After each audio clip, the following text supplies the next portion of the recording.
एकबाहूदरवक्त्रनेत्रं पश्यामि त्वां सर्वतोऽनन्तरूपं नान्तं न मध्यं न पुनस्तवादिं पश्यामि विश्वेश्वर विश्वरूप.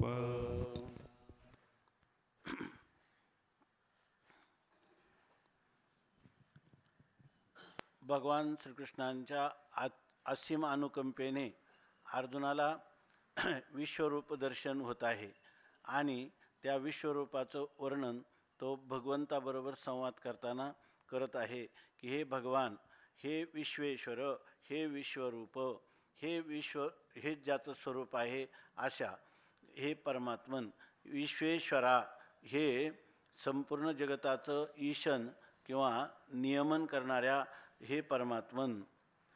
अहम त्वाम अनेक बाहुदर वक्त्र नेत्रम पश्यामी. अहम त्वाम, मी तुला, तू अनेक बाहू, अनेक उदर, अनेक वक्त्र म्हणजे मुख आणि अनेक असणारे नेत्र म्हणजे नयन किंवा डोळे यांनी युक्त असलेला, सर्वतः अनंत रूपम, सर्व बाजूंनी अनंत रूपाने युक्त असलेला, पश्यामी, अशा तुझ्या ह्या विश्वरूपाला मी पाहत आहे किंवा दर्शन करीत आहे, त्याचा साक्षात्कार करीत आहे. अहम तव आदिम न पश्यामी. मी तुझा आदी म्हणजे तुझा आद्य कारण काय आहे हे मी पाहत नाही, म्हणजे जाणत नाही, मला कळत नाही की तुझं मूळ कोण आहे हे मला कळत नाही. मध्यंच, आणि जसं मला तुझा आरंभ किंवा तुझ्या उत्पत्तीविषयी कळत नाही, त्याचप्रमाणे तुझा मध्य म्हणजे तुझी असणारी स्थिती, म्हणजे तुझा कोणी काही आश्रय आहे का, या प्रकाराने तुला कोणी आधार आहे का, आणि त्या आधारावर तुझी स्थिती आहे, ह्या स्थिती संबंधानेही मला काही आकलन होत नाही. पुन्हा अंतम न पश्यामी, आणि तुझा नाश झाला असंही मला कळत नाही, म्हणजे तुझी उत्पत्ती, स्थिती आणि लय ह्याविषयी माझ्या बुद्धीला कोणताही निवाडा होत नाही असं अर्जुन म्हणतो. याविषयी भगवान माऊली चिंतन सांगतात. तर त्यामध्ये आपण किती ओव्या पाहिल्या?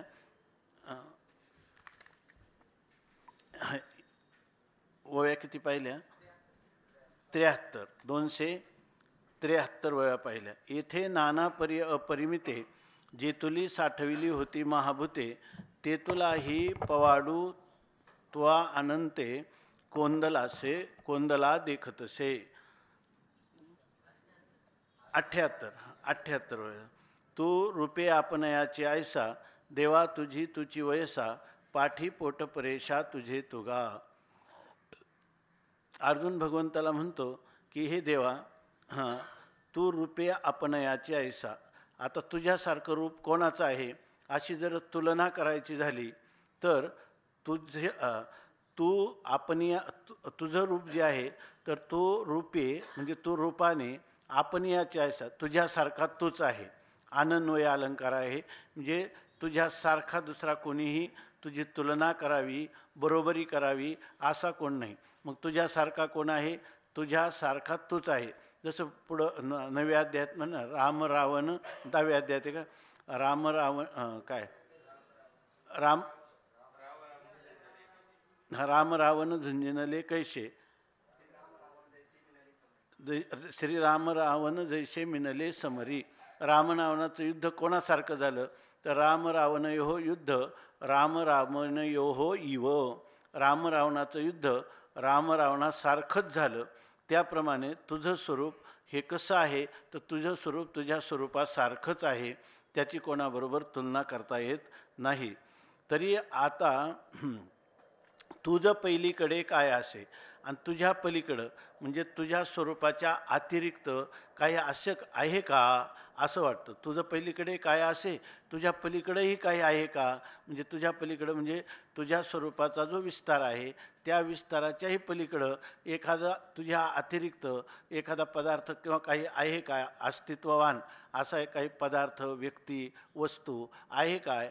तर याचा अर्थ काय, तूच सर्व. मग तुझं 7व्या अध्यायामध्ये भगवंतांनी सांगितलं की मत्त परतरम नान्यत किंचित अस्ति धनंजय.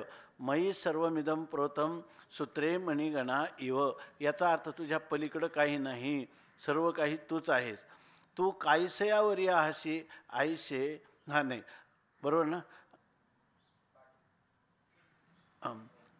तू नाही हा पाठी पोट परेशा तुझे तुगा. आणि तुला काही पाठी आणि पोट म्हणजे पाठ म्हणजे तुला कोणाचा आश्रय आहे, पोट म्हणजे तू कोणाला विषय करीत आहेस असं जर म्हटलं, किंवा तुझा आश्रय कोण आहे तर तुझा आश्रयही तूच आहेस आणि तुझा विषयही तूच आहे. व्यतिरेकाच्या दृष्टीनं आश्रय आणि विषय विवर्जित परमात्म्याचं स्वरूप आहे आणि अन्वयाच्या दृष्टीनं पाठी आणि पोट परमात्माच आहे. आपण पाहिलं की हा परमात्मा विवर्तोपादन कारण रूपाने जर पाहिला तर तोच सर्व झालेला आहे आणि तोच सर्वांचा द्रष्टा आहे. मिथ्या पदार्थाचा द्रष्टा हा त्याचं उपादान कारण असतो, म्हणजे विवर्तोपादान कारण असतो. अशा रीतीनं ही जी गोष्ट आहे ही अर्जुनाच्या ध्यानी आलेली आहे. परमात्म्याचं पाठपोट आश्रयविषय हे परमात्म्याहून भिन्न नसून आश्रयविषय परमात्माच झालेला आहे. किंबहुना आता तूची आघवे अनंता हे पुढत पुढती पाहता देखिले मिया. किंबहुना फार काय सांगावं, आता हे देवा तुची आघवे अनंता, तू अनंता, तुझा अंतच नाही, म्हणजे अंत नाही याचा अर्थ तुला आदी पण नाही आणि अंत पण नाही. ज्याला आदी नाही असाच पदार्थ म्हणजे अनादी पदार्थ आहे आणि तो कसा आहे, अंतवान नाही तर अविनाशी आहे. तेव्हा देवा हे अनंता तूचे आघवे, तूच हे सर्व झालेलं आहे. म्हणजे हे जो विश्वरूप आहे हे सर्व तूच झालेला आहेस. तुझ्या अतिरिक्त या विश्वरूपामध्ये दुसरं कोणी नाही. हे पुढत पुढती पाहता, आणि हे पुढत पुढती म्हणजे वारंवार पुन्हा पुन्हा मी जेव्हा विचार केला हे विश्वरूप पाहताना, तेव्हा मी देखिले, तेव्हा मी हे साक्षात पाहत आहे किंवा मी हे सगळं पाहिलेलं आहे. ह्या विश्वरूपामध्ये सर्व तुझीच व्याप्ती आहे. तुझ्या वाचून ह्या विश्वरूपामध्ये दुसरा कोणताही पदार्थ नाही.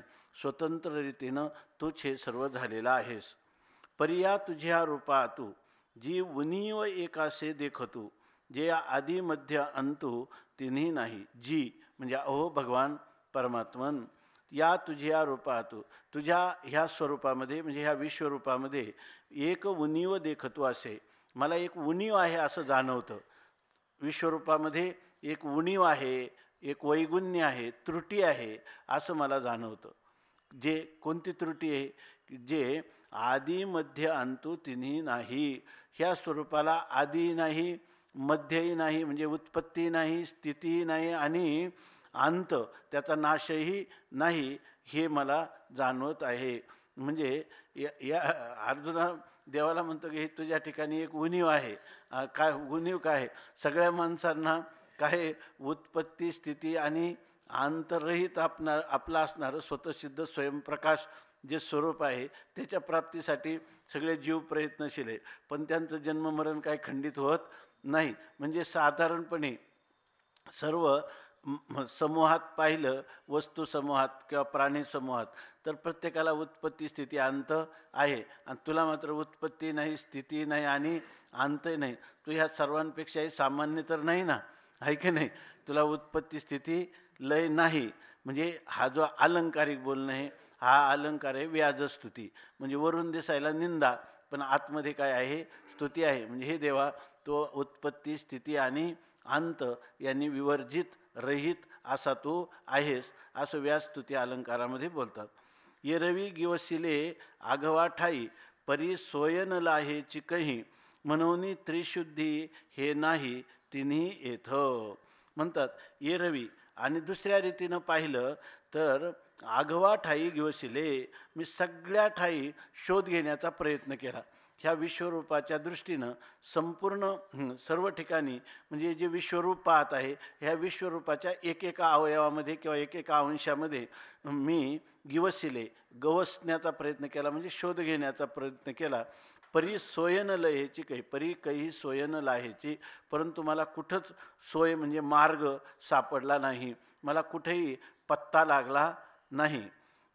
म्हणूनच मला एवढं लक्षात आलं, म्हणजे मी काय शोध केला, ह्या परमात्म्याची उत्पत्ती कुठे होते, हा परमात्मा राहतो कुठं, ह्या परमात्म्याचा नाश कशाने होतो आणि याचं लयाचं अधिकरण काय आहे, अशा प्रकारचा मी सर्व प्रकाराने शोध घेण्याचा प्रयत्न केला.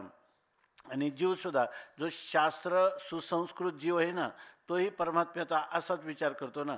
जीवात्मा परमात्मा जगत याचा विचार करताना या ठिकाणी हा जीव अनादी आणि अनंत आहे असं सिद्ध होतं, परमात्मा हे अनादी अनंत आहे असं लक्ष स्वरूपाने सिद्ध होतं. आणि त्या दोघांचंही अखंड संचलेलं असं ऐक्य आहे असं त्याच्या ध्यानी येतं. परंतु तुझ्या ठिकाणी पाहायला गेलं तर असं झालं की तुझा काहीच तपास लागला नाही. त्रिशुद्धी हे नाही तिन्ही येतं. आणि हे त्रिशुद्धी म्हणजे हे त्रिवार सत्य आहे की तुझ्या ठिकाणी उत्पत्ती स्थिती आणि लय नाही. तुम्ही म्हणाल स्थिती नाही म्हणजे त्याचं अस्तित्व नाही का? अस्तित्व नाही म्हणजे इतर जे पदार्थ आहेत जे उत्पन्न होऊन स्थितीला प्राप्त होतात आणि पुन्हा आपल्या कारणामध्ये लीन होतात, अशा प्रकारचं उत्पत्ती स्थिती आणि लय तुला नाही. तुझं अस्तित्व जे आहे ते नित्य विद्यमान असणारं नित्य असा तू आहेस. एवं आदि मध्यांतरहिता तू विश्वेश्वरा अपरिमिता देखील श्री तत्वता विश्वरूपा. एवं अशा प्रकारे तू कसा आहे हे विश्वरूपा, हे विश्वरूप धारण करणाऱ्या परमात्मन किंवा विश्वरूप झालेल्या असलेल्या परमात्मन या ठिकाणी आदि मध्यांतरहिता, तुला आदि मध्य आणि अंत नाही. तू विश्वेश्वरा, तू ही कसा आहे विश्वेश्वर, हे विश्वेश्वरा म्हणजे ईश्वराचं आपलं संपूर्ण विश्वाचं नियंत्रण करणाऱ्या.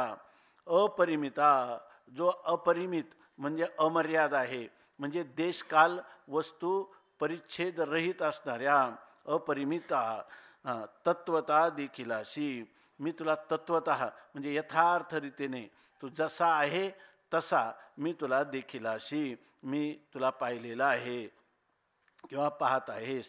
तुझ महामूर्तीच्या अंगी उमटलिया पृथक मूर्ती अनेगी, लीलाशी वाणेपरीची अंगी ऐसा आवडतो आहासी. आता विश्वरूप दर्शन करता करता अर्जुनाला जे जे दिसत आहे त्याचं तो वर्णन करतो. तो म्हणतो तुझं महामूर्तीच्या अंगी. विश्वरूप ही कोणी एक महामूर्ती आहे, महान किंवा विस्तारित थोर अशा प्रकारची महामूर्ती म्हणजे हे विश्वरूप आहे. आणि त्या महामूर्तीच्या अंगी, त्या विश्वरूपाच्या अंगामध्ये म्हणजे शरीरामध्ये अनेकी पृथक मूर्ती उमटल्या. अनेक असणाऱ्या पृथक म्हणजे वेगवेगळ्या मूर्ती, म्हणजे वेगवेगळ्या इंद्रादी देवतांच्या ज्या मूर्ती आहेत त्या मूर्ती उमटल्या, त्या ठिकाणी ठसलेल्या आहेत किंवा साकार झालेल्या आम्हाला दिसत आहेत किंवा प्रगट झालेल्या मला दिसत आहेत. तुझ्याच एका विश्वरूपाच्या ठिकाणी किंवा विश्वरूपाचं विश्वरूप स्वरूप असणारा तुझा जो विग्रह, त्या विग्रहाच्या ठिकाणी अंगामध्ये मला अनेक वेगवेगळ्या देवतांच्या मूर्ती त्या ठिकाणी प्रगट होत आहेत किंवा जणू काही ठसे उमटल्याप्रमाणे तुझ्या शरीराच्या ठिकाणी दिसत आहेत. आणि ते जे इतर मूर्ती म्हणजे काय वाटतं तर लीलाशी वाणेपरीची अंगी, जणू काही त्या रीतीनं वाणेपरीची म्हणजे निरनिराळे वानगी दाखल असणारे अनेक प्रकारच्या रंगाची अंगी लीलाशी, त्या अंगी म्हणजे आंगडं किंवा वेगवेगळे असणारे जे वस्त्र, ते जणू काही वाणेपरीचे म्हणजे वेगवेगळ्या रंगाने युक्त अशा प्रकारची वस्त्र तू धारण केलेली आहेत किंवा काही ठिकाणी वस्त्र अलंकार तू धारण केलेली आहेस. ऐसा आवडतो आहाशी, असं मला आवडतं म्हणजे अशा प्रकारचं मला भास होत आहे किंवा मला अशा प्रकारचं भासमान होत आहे की हे देवांच्या तुझ्या विश्वरूपावर असणाऱ्या वेगवेगळ्या मूर्ती म्हणून तू जणू काही वेगवेगळ्या प्रकारचे वस्त्र अलंकार धारण केलेले आहेत. नाना पृथक मूर्ती त्या द्रुमवल्ली, तुझ्या स्वरूप महाचळी दिव्यालंकार फुली फळी साशिन्नल्या. अनेक प्रकारचे रूपक करून सांगतात. नाना म्हणजे अथवा पृथक मूर्ती, तुझ्या असणाऱ्या ज्या वेगवेगळ्या मूर्ती आहेत ना, त्या तुझ्या विश्वरूपाच्या ठिकाणी दिसणाऱ्या वेगवेगळ्या देवतांच्या मूर्ती, त्या द्रुमवल्ली, त्या द्रुम म्हणजे वृक्ष, आणि वल्ली म्हणजे वेली. म्हणजे तुझ्या ह्या विश्वरूपावर दिसणाऱ्या देवतांच्या मूर्ती म्हणजे काही असं वाटतं की त्या मूर्ती जणू काही काय आहेत, वृक्ष किंवा वेली आहेत. पण कुठं तुझ्या स्वरूप महाचळी, तुझं स्वरूप काय आहे, एक महान अचल म्हणजे पर्वत आहे. म्हणजे तुझ्या स्वरूपरूपी महापर्वतावर ह्या असणाऱ्या देवता म्हणजे कोणीतरी वृक्ष, पर्वतावर जसे वृक्ष आणि वेली असतात त्याप्रमाणे ह्या देवता वृक्ष आणि वेलीप्रमाणे आवडती म्हणजे मला वाटतात, भासमान होतात. दिव्यालंकार फुली फळी साशिन्नलिया, आणि त्या कशा आहेत, तर जणू काही दिव्य अशा प्रकारच्या अलंकार, अलंकार रूपी हे काय आहे, फुली फळी साशिन्नल्या, हीच कोणी फळं आणि फुलं अशा प्रकारे साशिन्नल्या म्हणजे त्या अत्यंत भरास आलेल्या आहेत किंवा विस्ताराला प्राप्त झालेल्या आहेत. तुझ्या अंगावर असणारे दिव्यालंकार हेच कोणी जणू काही फळं किंवा फुलं या रूपाने त्या सगळ्या मूर्ती विस्ताराला पावलेल्या आहेत. म्हणजे त्या मला या ठिकाणी भरास आलेल्या आहेत असं वाटतं किंवा विस्ताराला प्राप्त झाल्या असा अर्थ. हो का जे मोहोदधी तू देवा, झालाशी तरंग मूर्ती हेलावा, की तू एक वृक्षू बरवा, मूर्ती फळी फळलाशी. हो का, किंवा असंही वाटतं की जे हे देवा तू महोदधी, हे देवा तू जणू काही कोण महोदधी म्हणजे महान उदधी म्हणजे सागर आहेत, तू महासमुद्र आहेत, महासागर आहेस. आणि त्या महासागरावर काय असतात, तरंग. त्याचप्रमाणे तरंग मूर्ती हेलावा झालाशी, त्याप्रमाणे तू म्हणजे महासागर आणि त्या महासागरावर त्यात असणाऱ्या देवतांच्या मूर्ती म्हणजे ते देवतांच्या मूर्तीरूपी असणारं तरंग आणि ते तरंगाचे जे हेलकावे, ते हेलकावे म्हणजे तू झालेला आहेस. म्हणजे उसळणारे तरंग तू झालेला आहेस. विचारसागरामध्ये असंच नमन आहे, माझी या स्वरूप समुद्रावरती जणू तरंग ब्रह्मा विष्णू महेश गणपती सूर्यचंद्र वरुण यममिरविती देवी कुबेरही तैसेची. तसं म्हणतात की या ठिकाणी तू तरंगमूर्ती हेलावा झालाशी, तुझ्या विश्वरूपाच्या ठिकाणी ह्या मूर्ती म्हणजे तरंगासारख्या उसळत आहेत या ठिकाणी हेलावा. किंवा अथवा असं वाटतं तू एक बरवा वृक्ष, तू एक चांगल्या प्रकारचा वृक्ष आहेत आणि त्या वृक्षाला ह्या ज्या मूर्ती आहेत अनेक त्या म्हणजे काय आहेत, तर मूर्ती फळी फळलाशी, त्या देवतांच्या मूर्तीरूपी फळाने तू काय झालेला आहे, फलीभूत झालेला आहेस किंवा ह्या फळांनी तू भरून आलेला आहेस. ही सर्व मूर्ती म्हणजे तुझ्या विश्वरूपरूपी वृक्षाला लागलेली फळं किंवा फुलं म्हणजे ह्या देवतांच्या मूर्ती आहेत.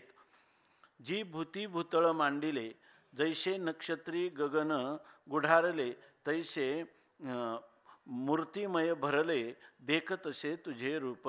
जी हे परमात्मन भूती भूतळ मांडले, भूतळ म्हणजे संपूर्ण पृथ्वी किंवा हे सर्व अवनीतल, भूती मांडले सगळ्या प्राण्यांनी काय केलेलं आहे, भरून गेलेलं आहे.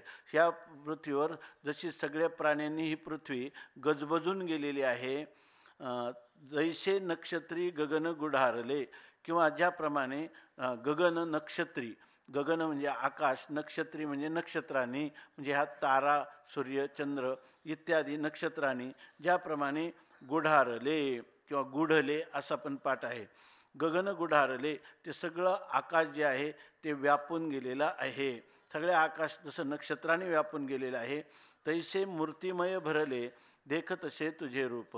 तैसे तुझे रूप मूर्तिमय भरलेसे, तसं तुझं जे स्वरूप आहे विश्वरूप ते सगळ्या मूर्तिमय, मयट प्रत्यय हा विकारवाची आहे आणि स्वरूपवाची आहे आणि दुसरा प्राचुर्याचा वाचक आहे. मूर्तिमय म्हणजे मूर्तींच्या प्राचुर्याने आधिक्याने जणू काही तुझं स्वरूप या ठिकाणी भरलेलं आहे. जी एकेकीच्या अंगप्रांती, होय जाय हे त्रिजगती, एवढी आहे तुझ्या अंगी मूर्ती की रोमा झालिया. आता सांगतात जी हे परमात्मन एकेकीच्या अंगप्रांती, तुझ्या एकेका अंगप्रांतावर, तुझ्या म्हणजे शरीराच्या एका एका अवयवावर हे त्रिजगती होय जाय. हे त्रिजगती म्हणजे सगळं त्रैलोक्य तुझ्या शरीराच्या एका अवयवावर होय जाय. हे संपूर्ण त्रैलोक्य होय म्हणजे उत्पन्न होतं, जाय म्हणजे ते त्याच्यामध्ये लीन होतं. आणि एवढी आहे तुझ्या अंगी मूर्ती, आणि एवढ्या तुझ्या अंगामध्ये इतक्या मूर्ती आहेत, परंतु कोण एवढी आहे मूर्ती म्हणजे इतक्या मूर्ती आहेत, म्हणजे इतकी दैवता आहेत, इतक्या देवता आहेत, परंतु त्या देवता ती रोमा झाली. त्या देवता म्हणजे जणू काही तुझं एक एक फक्त काय आहे, रोम किंवा केस आहे असं, म्हणजे एका रोमरंध्राच्या जागेवर त्या एवढ्या मोठ्या देवता आहे. एवढा तुझा व्यापक विश्वरूपाचा विस्तार आहे. ऐसा पवाडू मांडोनी विश्वाचा, तू कवन पा येथ कोणाचा, हे पाहिले तव आमचा सारथी तोची तू. ऐसा विश्वाचा पवाडू मांडोनी, अशा प्रकाराने त्या विश्वाचा पवाड म्हणजे विस्तार तू केलेला आहे, मांडला आहे. म्हणजे अशा प्रकारे ह्या संपूर्ण विश्वाचा विस्तार करून तू कवन पा, असा संपूर्ण विश्वरूपाने विस्तार पावणारा तू कवन पा, तू आहेस तरी कोण, येथ कोणाचा, आणि तू कोणापासून झालेला आहेस. हा तू आहेस कोण आणि तो कोणाचा आहे, म्हणजे तू कोणापासून उत्पन्न झाला हे पाठीमागं झालं. तर आता इथं कोणाचा म्हणजे तुझा संबंध आहे तरी कोणाशी, हे पाहिले तेव्हा मी पाहिलं हा म्हणजे याचा कोणाशी संबंध आहे का, हा आहे कोण, हे विश्वरूप आहे कोण, आणि ह्या विश्वरूपाचा संबंध कोणाशी आहे हे मी पाहू गेलो. हे पाहिले, हे जेव्हा मी पाहायला गेलो तर आमचा सारथी तोच तू. आमचा जो सारथी श्रीकृष्ण परमात्मा आहे, माझ्या रथावर सारथ्य करणारा तोच तू आहे. म्हणजे हे विश्वरूप दुसरं तिसरं कोणी नाही, हे तू असणारा माझा सारथी श्रीकृष्ण परमात्मा तोच ह्या विश्वरूपाने या ठिकाणी विराजमान आहे. ही गोष्ट माझ्या लक्षात आली. विश्वरूप कोणाचं नाही, हे विश्वरूप म्हणजे आपल्या सारथ्याचं श्रीकृष्ण परमात्म्याचं आहे. आपण रथी आहोत आणि आता हे तर आपल्या सारथ्याचं आहे असं, म्हणजे तुझं आहे हे माझ्या पक्क लक्षात आलं. सारथी तोच तो, माझा जो सारथी आहे तोच कोण आहे, तू आहे. देवाला तत्वमसी महावाक्य सांगितलं. तरी मज पाहता मुकुंदा, तू ऐसाची व्यापकू सर्वदा, भक्तानुग्रहे तया मुग्धा रूपाते धरिशी.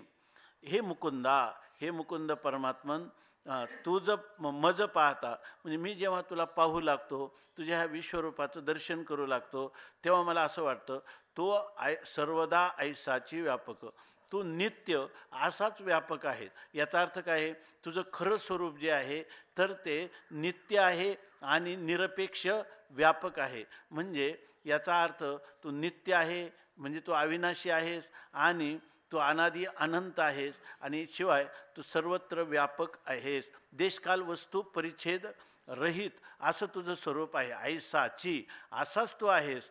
पण मग असाच जर आहे आणि पुन्हा तुम्ही म्हणता का माझा सारथी तूच आहे, जो व्यापक असणारं जे ब्रह्म तत्व तेच भक्तानुग्रहे, आपल्या भक्तावर अनुग्रह करण्यासाठी तया मुग्धा रूपाते धरिशी, त्या अशा प्रकारच्या मुग्ध म्हणजे अत्यंत सौंदर्यपूर्ण माधुर्यपूर्ण असं जे रूप आहे त्या मुग्धा रूपाते. किंवा दुसरं एक ते ना, बाळा प्रौढा आणि मुग्धा ओवाळीती परमानंदा, त्याच्यामध्ये मुग्धा शब्दाचा अर्थ एक अत्यंत सौंदर्यपूर्ण असा एक आहे.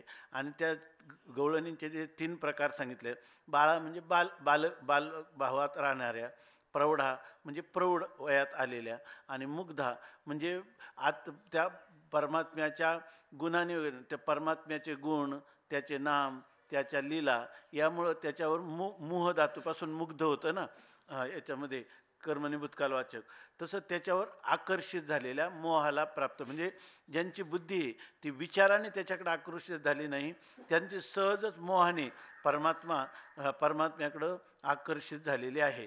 म्हणजे अशा प्रकारच्या भक्तात तू कसा आहे, भोळसर आणि सुंदर आहे, असे दोन्ही अर्थ दिले. मुग्ध म्हणजे तू भोळा आहे, तू काय ना, भोळे भाविक जुनाट चांगले असं त्याचं वर्णन केलेलं आहे. तुका म्हणे भोळी विठ्ठल कृपेची कोवळी, अशी त्यालाही मुग्धा असं म्हणतात. तर ह्या मुग्धा रूपाते धरीशी, तू सौंदर्य पण आणि भोळसर पण, तू पण तसाच आहे. जे ये यथा माम प्रपद्यन्ते तांस तथैव भजाम्यहम. वेद पुरुष नारायण योगियांचे ब्रह्म शून्य, मुक्ता आत्मा परिपूर्ण, तो तुका म्हणे तुका म्हणे सगुण भोळ्या आम्हा, आम्ही भोळे आहोत. त्या आणि इथं ते हे भोळं रूप कोणाचं आहे? परमात्म्याचं रूप आहे. काय आता आहे ना, भोळे भाविक जो नाट चांगले होय तैसे केले भक्तिभावे. भक्तानुग्रहे तया मुक्ताते रूपाते धरीशी, भक्तावर अनुग्रह किंवा कृपा करण्यासाठी त्या रूपाला धारण करतो. ते रूप म्हणजे कोणतं? विश्वरूप. ते रूप नाही आता इथं सांगत, विश्वरूप. त्या रूपाते धरीशी कोणत्या रूपाला धारण करतो? पुढं सांगतात, कैसे चौभुजांचे सावळे, पाहता ओल्हावती मन डोळे, खेव देव जाईजे तरी आकळे, दोहीची बाही. ते म्हणतात कैसे, म्हणजे हे कैसे म्हणजे आश्चर्यवाचक आहे, अनिर्वाच्य आहे. हा परमात्मा असंग निर्विकार नित्य शुद्ध बुद्ध मुक्त स्वभावान असणारा परमात्मा, एकम एव अद्वितीय, स्वगत सजातीय विजातीय भेदाने रहित असणारा, केवल असणारा तो परमात्मा. आणि तो परमात्मा चहुभुजांचे सावळे, आणि सावळ्या वर्णाचं आणि चतुर्भुजाने युक्त होऊन तो परमात्मा येतो. पुन्हा कसं आहे त्याचं स्वरूप? तर पाहता ओल्हावती मन डोळे, त्या परमात्म्याला पाहिलं का मन ओल्हावती, म्हणजे मनसुद्धा ओलसर होतं, म्हणजे द्रवीभूत होतं, मनाला सुद्धा पाझर फुटतो. आणि डोळे ओल्हावती, आणि डोळ्याला सुद्धा काय दाटे कंठ लागे डोळिया पाझर, आपोआपच त्याला पाहिलं डोळ्यातूनही पाझर येतो आणि मनही पाझरतं. कंठी प्रेम दाटे नयनी निरलोटे, हृदयी प्रगटे रामरूप. अशा प्रकारचा हा परमात्मा आहे की ज्याला पाहिल्यानंतर मन द्रवीभूत होतं आणि डोळेसुद्धा द्रवीभूत होतात. डोळ्यातूनही आनंदाश्रू येतात आणि मनही द्रवीभूत होतं. असं चहुभुजांचे सावळे. आणि पुन्हा खेव देव काय सांग, नवल देखिले कृष्णरूप बिंब, सावळी स्वयंभ मूर्ती हरीची. मन निवाले समाधान झाले, कृष्णरूपे वेधिले बोधले मन माझे. क्षमा देवरू सावळा सर्वा घटी, चित्त चैतन्या मिठी घालिता खेवो, असं त्याचं वर्णन केलंय.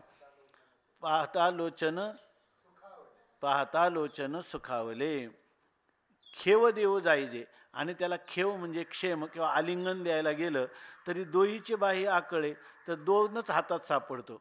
हा चतुर्भुज परमात्मा जर दोन बाहूंनी त्याला आलिंगन करायला गेलो तर सापडतो. आता हे कसं काय होतं? एवढा प्रभू भावे आणि त्याने संपुष्टी राहावे. कसं होतं हे सांगता येत नाही. म्हणून कैसे हा शब्द आहे ना, ते या ठिकाणी प्रश्नार्थक नाही, हा आश्चर्यवाची शब्द आहे. असं कसं होतं खरं, परंतु कसं होतं हे सांगता येत नाही, हे तर आश्चर्य आहे. आईची मूर्ती कोडीसवानी कृपा, करुणी होशिना विश्वरूपा, की अमुचियाची दिठी सलेपा, जे सामान्यत्वे देखती. अर्जुन आता कुठंतरी काय जागेवर यायला लागला की म्हणजे तो अर्जुन म्हणतो आईशी मूर्ती, अशा भगवंताची मूर्ती किंवा विग्रह आहे तू कोडीसवानी मूर्ती. ती अत्यंत कोडीसवानी म्हणजे साजिरी गोजिरी, अत्यंत सौंदर्यपूर्ण अशी ही मूर्ती आहे. ती हे विश्वरूपा कृपा करुणी होशी. आता तू जो विश्वरूप आहेस तोच काय होतो?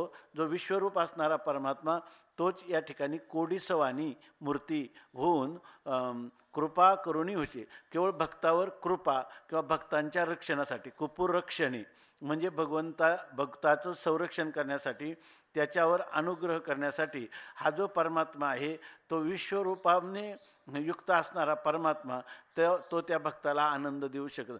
पाहता ओल्हावती मन डोळे हे तो करू शकत नाही. कारण आता पुढं अर्जुनाला भयाची भावना निर्माण झालेली आहे. जेव्हा तिची भयानक अशा प्रकारची रूपं दिसतात तर इथं माऊली त्याच्यामध्ये कोणता भयानक रस ना, भयानक रस या ठिकाणी अभिव्यक्त होताना दिसतो. पण ओलावती मन डोळे नाही, ते जे रूप आहे, जी कोडीसवानी अशी मूर्ती आहे, ती करुणी होशी विश्वरूपा. हे विश्वरूपा ती मूर्तीसुद्धा तू काय करतो, कृपा करुणी होशी. भक्ताच्या अनुग्रह करण्यासाठी कृपेने युक्त असा तू होतोच. परंतु म्हणतो आता तो झाला ना, मग ते म्हणतात मग त्याच्यासाठी तो काय होतो, सोपा होतो, आहे की नाही. काय आला नावा रूपा, आणि तुका म्हणे झाला सोपा, असा तू होतोस.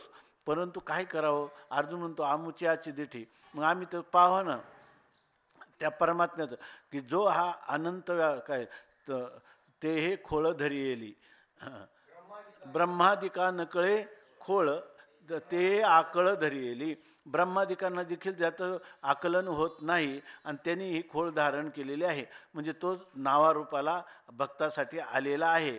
मग आता तो परमात्मा आल्यावर आपल्याला किती चित्तामध्ये हर्ष व्हावा, किती त्याची भक्ती प्रेम दाटून यावं. पण त्यावेळेला आम्ही काय म्हणतो, की आईशी मूर्ती आपली की आमुचियाची दिठी सलेपा.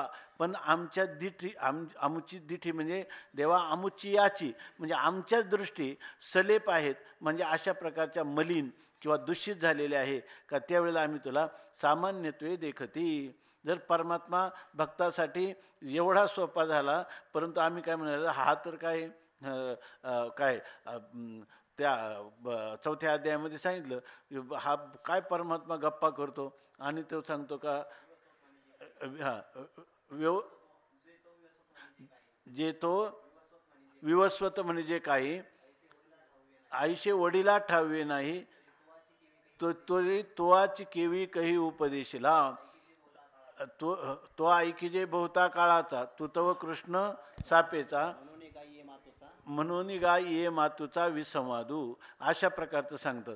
तू काय सांगायला लागला, मी पूर्वी विवस्वान मनवे राह मनोरिक्षा कवे ब्रवीत, यमम विवस्वतम योगम प्रोक्त वाहन हम व्ययम, विवस्वान मनवे प्राह मनोरिक्षा कवे ब्रवीत, एवं परंपरा प्राप्त मिमम राजर्षयो विदुहू.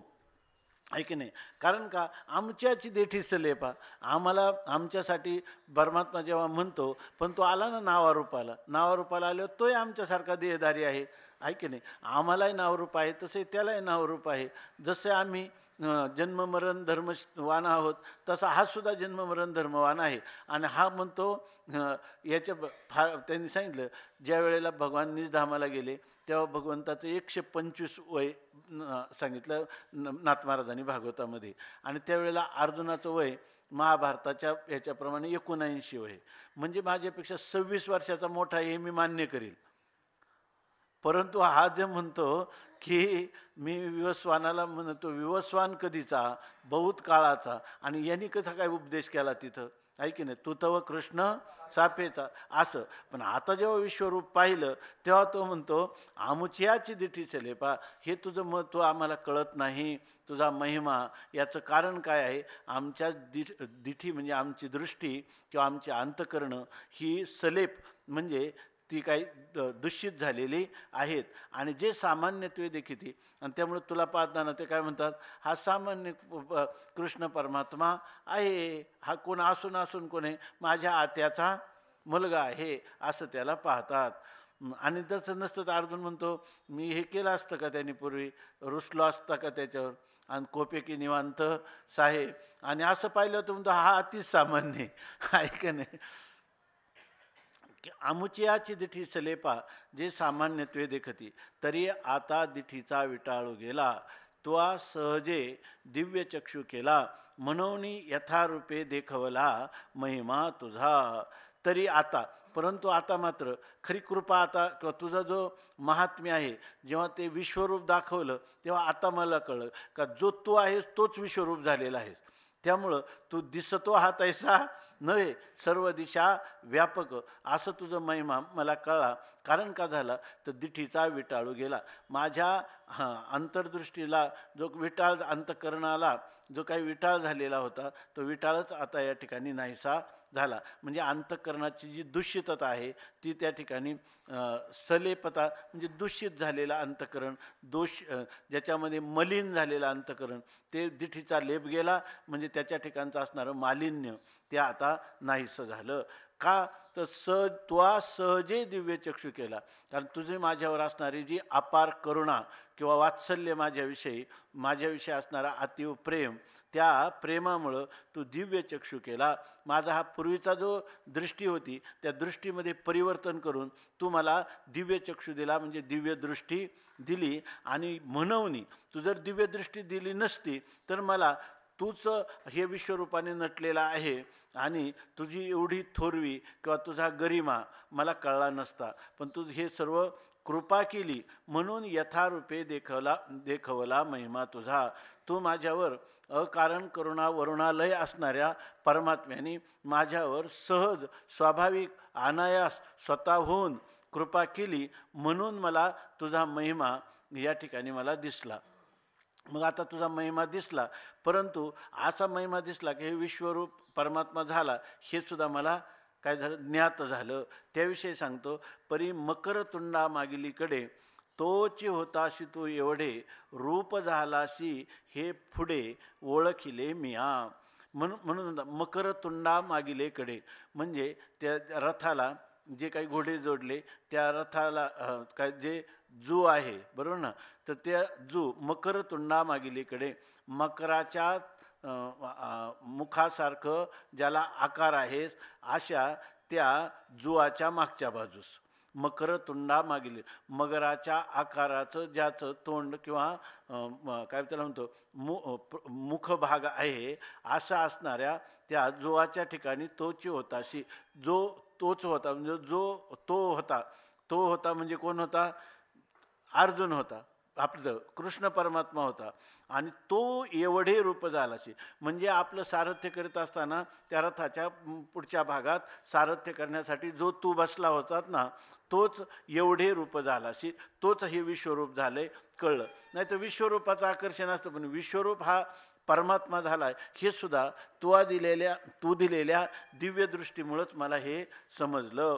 हे पुढे ओळखले, अगदी स्पष्ट रीतीनं मी ओळखलं. आता तू म्हणशील हे विश्वरूपन मी तर काय, जसं यशोदामायाला 14 भुवनं दाखवली आणि पुन्हा म्हणायला लागलं तोंड झाकल्यावर पुन्हा आपल्या काय त्याला म्हणतो मोहिनी मायेचा प्रभाव केला तर ती लगेच म्हणायला लागली की कृष्ण माझा मुलगा आहे, मांडीवर खेळायला लागली. आणि काही भुताटकी तर झाली नाही ना म्हणून काही त्याच्या गायीची शेपटी त्याच्यावरून ओळायला लागली, फार एवढंच. पण हा परमात्माच सगळ्या काय बालक्रीडेमध्ये लिहिले, आता काय अशी म्हणावे लेकरू जगाचा हा गुरु माय बाप, अशी दृष्टी झाली. आणि पुन्हा थोड्या वेळात विसरून गेली आणि पुन्हा बाळा करायला लागली. जर तिला त्याचा महिमा जेव्हा परमात्म्याने तिला दृष्टी दिली तेवढ्याच पुरता तिला दिसला, पुन्हा नाही. पण अर्जुनावर भगवंताची एवढं प्रेम आहे की त्याला जो सारथ्य करणारा तोच हे विश्वरूप झालेला आहे. आणि जो विश्वरूप आहे तोच सारथ्य करणार आहे.